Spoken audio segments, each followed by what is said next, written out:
guys, jadi sini.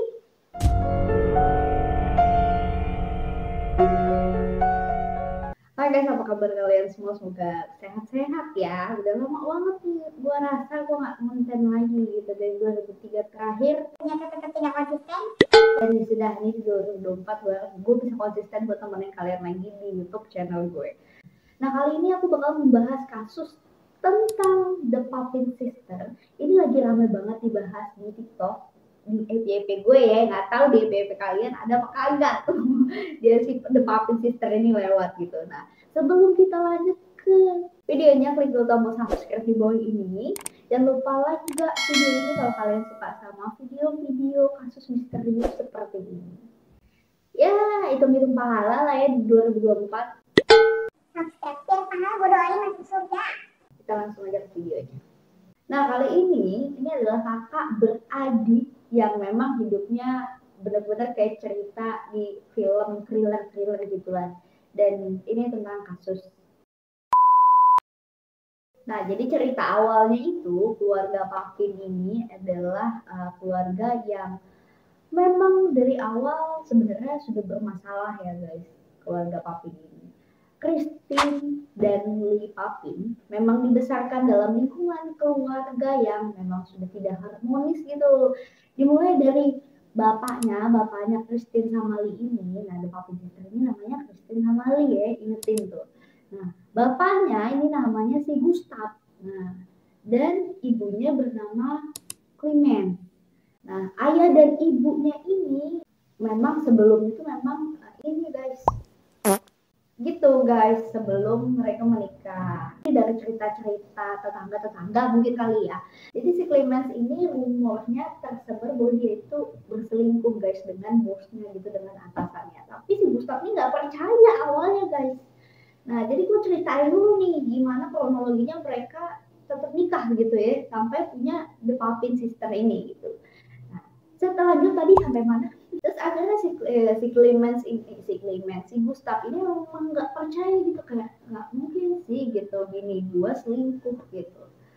Tapi ya udahlah, nggak ada bukti apapun juga gitu tentang si Clemens ini selingkuh. Tapi sudah lewat bulan, tapi udah diskon mentok. Oke, terus si Gustav ini akhirnya tetap menikahi si Clemens ini, dan mereka, nah karena tadi posisinya mereka sebelum ini ya, sebelum nikah ya, ceritanya mereka begitu. Nah akhirnya pas mereka menikah beberapa bulan kemudian punya anak. Kalau di tetangga di Indonesia ya bakal diceramahin tuh, bakal jadi gosip, bakal jadi gibah. Ternyata yang berdua nikah gitu pasti kuku. Udah tuh pasti kalau di tetangga gue tuh pasti rempong banget tuh. Kenapa? Bahkan dihitung gitu per tanggal-tanggalnya. Nikahnya kapan gitu? Kenapa udah brojol aja gitu? Nah ini sama ceritanya begini nih. Lanjut. Setelah mereka menikah dan akhirnya melahirkan, si Clemens ini punya anak di tahun 1901 yang bernama Emilia. Nah, Emilia namanya, cakep Emilia. Mereka menikah di Oktober 1901. Terus di Februari tiba-tiba punya anak gitu di 1902 ya kan. Oktober, November, Desember, Januari, Februari. Ya. Kan tadi ada rumor yang beredar bahwa si ibunya Emilia ini memang selingkuh gitu. Cuman kagak ada bukti. Nah, si Gustav ini udah mulai kayak curiga gue nih. Apa gue bawa pindah aja kali ya bini gue sama anak gue ke kota lain gitu. Nah terus cerita lah sama si Emilia, anaknya kecil banget, cerita lagi sama si Clemens, tanya sama si Clemens gimana kalau kita pindah ke luar kota gitu. Terus Clemensnya jawab bahwa enggak mas, gue nggak mau pindah, gue mati aja gitu guys, jawabannya gitu guys. Jadi si Gustav langsung kayak dia kayak udah mikir keras, kayak sudah mengajak si Clemens ini pergi dari rumah ya kan, pindah lah ke kota lain. Tapi si daripada bini gue ya udahlah mendingan gak usah pindah gitu. Si Gustav ini mulai berpikir kayak bini gue selingkuh kali ya, belum situ, tapi kagak ada bukti gitu, sama sekali kagak ada bukti. Jadi si Gustav ini mulai uring-uringan. Karena dia mulai uring-uringan, semakin lah itu keluarga keluarga yang tidak harmonis ya. Gustaf ini mencoba untuk minum-minum gitu, melakukan hal-hal yang ya tidak disukai dengan istrinya lah ya, melakukan hal-hal yang negatif gitu. Tapi kalau dipikir-pikir si Gustaf ini sebenarnya baik juga sih kalau dipikir-pikir ya, karena kan menurut gue nih dia sudah berusaha banget untuk tidak berpikir negatif dan dia pengen keluarganya harmonis, tapi tetap aja gitu. Mungkin si Gustaf ini bukan tipe orang yang bisa buat cerita gitu, bisa buat belak-belakan buat ngomong gitu tentang apa yang dia rasain. Jangan sampai kayak gitu guys, bahaya guys. Walaupun keluarga mereka yang tidak harmonis, tapi tetap aja mereka yang membuat debay gitu, membuat debay sampai 3 gitu. Yang kedua anaknya bernama Christine, nah yang satunya lagi bernama Lea guys. Nah kata Clemens, kayaknya gue nggak bisa deh, gue nggak sanggup deh buat merawat anak ini. Akhirnya jadi dititipin lah ke saudara perempuan ayahnya. Nah jadi si Christine dititipin ke saudara perempuan ayahnya. Sampai umur Christine ini lumayan besar dan selama kurang lebih 7 tahun dititipin di sana. Akhirnya si Christine ini diambil lagi sama Clemens buat dimasukin ke panti asuhan juga. Nah, di tempat bibinya mereka bikin lagi nih bocil baru ya kan yang namanya Lea tadi. Nah, si Lea ini lahir pada tahun 1911. Nah, sejak bayi, Clement tuh mikir akhirnya karena dia nggak sanggup juga, akhirnya dititipin ke saudaranya dia yang perempuan. Nah, setelah itu, terus akhirnya emaknya masukin lagi tuh ke panti asuhan. Gua rasa emaknya tuh juga agak trauma guys, karena emang nggak bisa mendidik anak gitu loh. dimulai cerita The Pumpkin Sister ini adalah anak kedua dan ketiga, yaitu si Christine dan si Lea. Jadi si Emilia sudah tidak ada ceritanya ya guys. Di sini skip Emilia ya. Setelah sekian tahun berlalu ya kan, akhirnya si Christine ini tumbuh sebagai sosok cewek cantik dengan kepribadian yang memang kuat, keras kepala. Tapi dia memang orangnya tuh kayak lebih terbuka gitu loh guys sama orang lain. Beda nih sama Lea yang memang orangnya tertutup, agak introvert kayaknya si Lea ini. Nah, dia itu si Lea ini memang benar-benar kayak pintar memasak, pokoknya yang cewek banget lah gitu, pemalu, tertutup, terus dia juga kayak patuh gitu sama perintah-perintah orang-orang yang ada di panti asuhan. Akhirnya Christine dan Lea ini menghabiskan masa remaja mereka di desa di sekitar Le Mans di Prancis Barat. Nah, perbedaan usia mereka ini memang terpaut cukup jauh ya, sekitar 7 tahun atau 8 tahunan. Gue sama adek gue sekitar segitu berantem dulu ya. Tetapi keduanya ini beda nih. Jadi keduanya itu memang cukup dekat banget ya. Memang apa ya? Hampir dibilang agak menyeramkan sih kedekatan mereka ini. Jadi kayak lu sama bestie lu nih gitu, kayak lu tatap-tatapan lagi ngomongin orang ketahuan gitu, udah paham, connect gitu satu sama lain. Dia nggak ngaku, nggak coba komen di bawah. Mereka ini benar-benar punya telepati guys, telepati. Jadi kayak benar-benar mereka punya telepati. Jadi tanpa bersentuhan, udah kayak sulap aja, tanpa bersentuhan, tanpa omongan. Jadi mereka berdua ini memang jarang ngomong guys. Mata ketemu mata, lah paham gitu. Karena mereka ini sebelumnya tumbuh di lingkungan yang memang tidak harmonis. Nah, mereka ini juga sebelum masuk ke panti asuhan nih. Nah, mereka sempat masuk ke rumah sakit jiwa, dimasukkan ke rumah sakit jiwa karena traumatis akibat perceraian kedua orang tua mereka gitu. Nah, selama berada di perawatan kejiwaan, mereka ini kayak dua sejoli yang tidak bisa dipisahkan guys. Jadi padahal mereka ini jarang banget kayak terlihat bareng, tapi sesekali mereka mengobrol yang memang bikin takut orang yang gue bilang tadi. Jadi mereka mau berkomunikasi tuh pakai telepati, kayak dari sini ke ujung sana gitu, kayak anjing bukan suara hati. Pokoknya telepati dah, gue gak ngerti gimana caranya ngomong pakai telepati. Kalian ngerti gak sih ngomong pakai telepati gimana? Coba komen di bawah. Nah, setelah menjalani perawatan mental ya kan di rumah sakit jiwa, nah mereka ini akhirnya dilarikan ke panti asuhan itu loh guys. Nah, Christine dan Lee ini memang mendapatkan pekerjaan sebagai pembantu rumah tangga. Nah, mereka udah kayak pembantu rumah tangga di sebuah rumah yang besar banget dan mewah banget.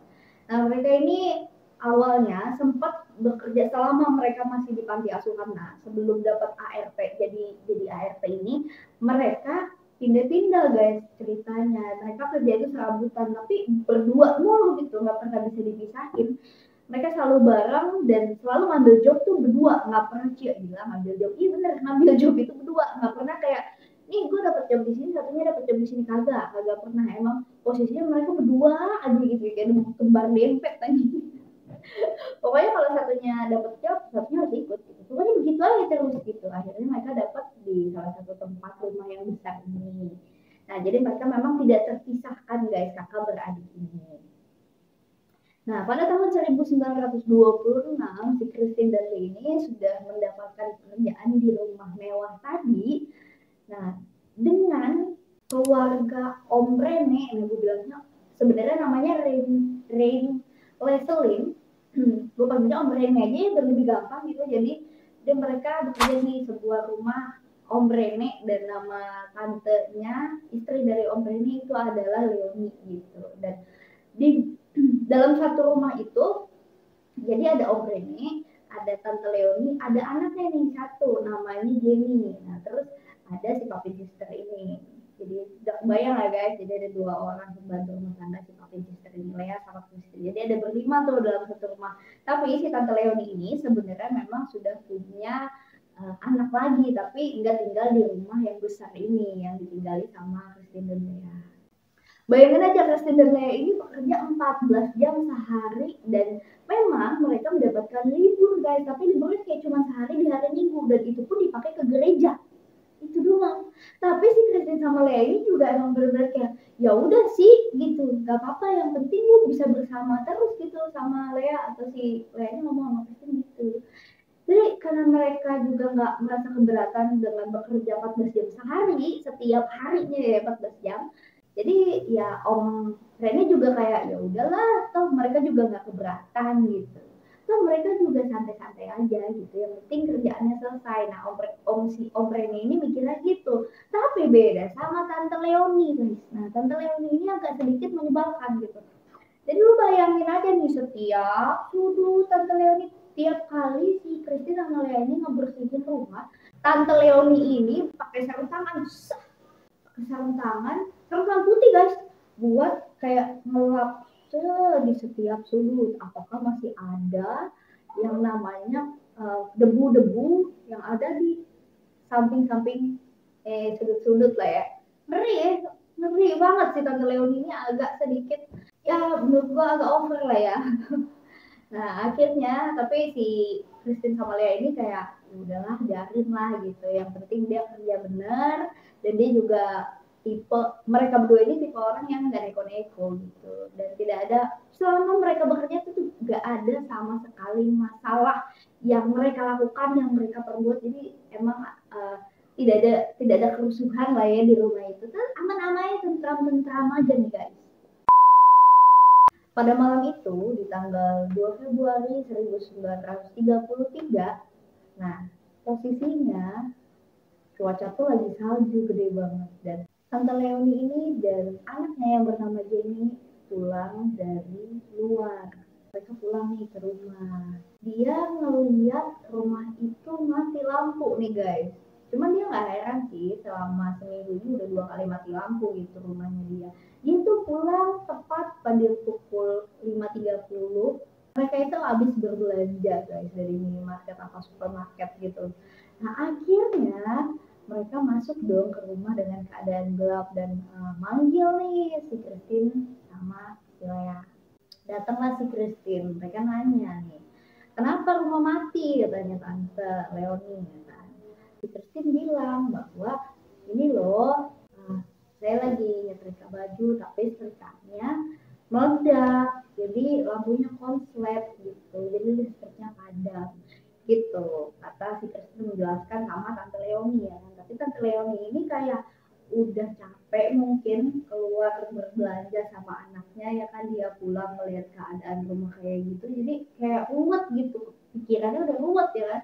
Akhirnya si Tante Leonie ini bilang bukannya kemarin udah dibenerin, dan ceritanya udah dibenerin guys, listrikan itu udah pernah mati sekali rusak sekali, akhirnya dibenerin.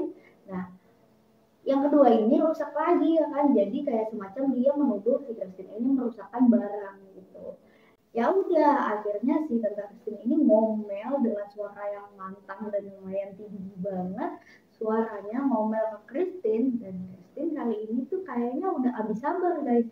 Si Christine ini udah merasa, jadi si Christine ini kakaknya ya, si Christine ini akhirnya merasa bahwa dia kayak, wah ini kayaknya udah cukup deh, kayaknya gue udah capek gitu. Mungkin dia karena mungkin tidak bisa ngomong ya, anaknya memang diem aja, dia udah marah nih sama Tante Leoni. Nah akhirnya dia melihat salah satu pot timah yang di sampingnya dia, dekat posisinya mereka itu lagi di tangga guys. Jadi tangga sampingnya itu kayak ada timah gitu, pot timah, pot bunga. Terus ini ngambil pot timah, langsung diulah ke kepalanya tante, dilempar. Nah dilempar sih kayak yang langsung diketukin gitu ke kepalanya si Tante Leoni gitu. Kaget dong anaknya si Jenny. Nah melihat emaknya udah kayak udah kepentok sama pot timah yang berat banget, tersumpur lah emaknya di dekat tangga gitu. Anaknya Jenny ini otomatis kayak melindungi emaknya, anjir emak gue gitu kan, langsung dilindungi lah emaknya sama si Jenny.